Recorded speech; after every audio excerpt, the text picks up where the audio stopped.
Hi, I'm Toya Brasky from Galveston Psychic Paranormal Researcher. Hello.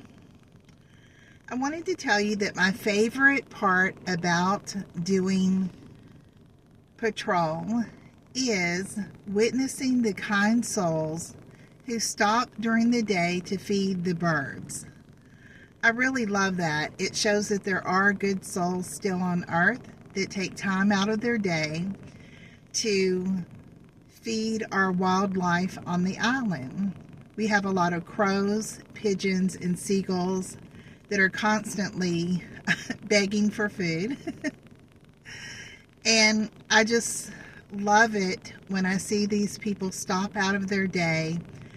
We even have people who come every day just to bring food for the birds. And so it really warms my heart. Thank you for being a good soul and reminding me that good people still exist.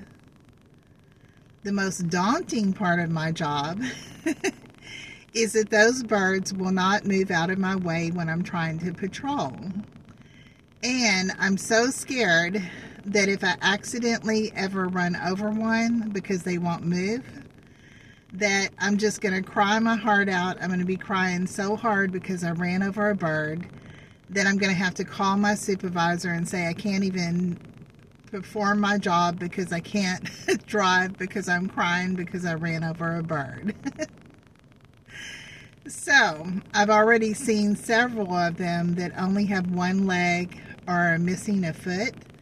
And I believe that's because a lot of times people throw food right in the pathway of where cars are, and the birds can't move fast enough. So I'm depressed all day every time I see a one-legged bird.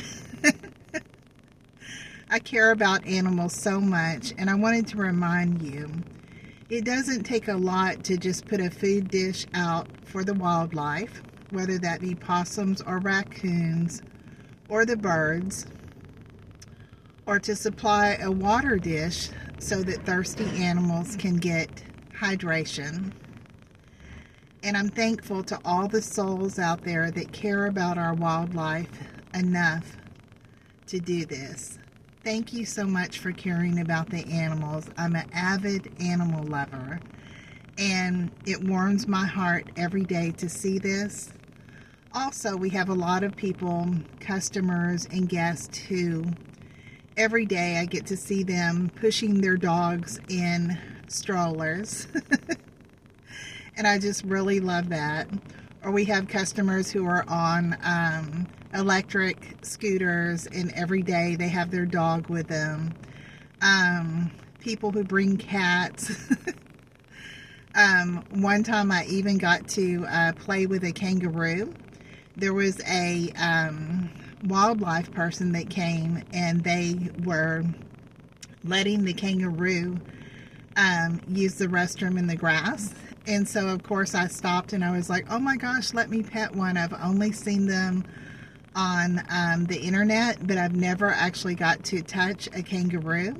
So I was so excited to be able to pet that kangaroo. Anyway, if you know me, I'm such an avid animal lover. In every way, I think about animals every day.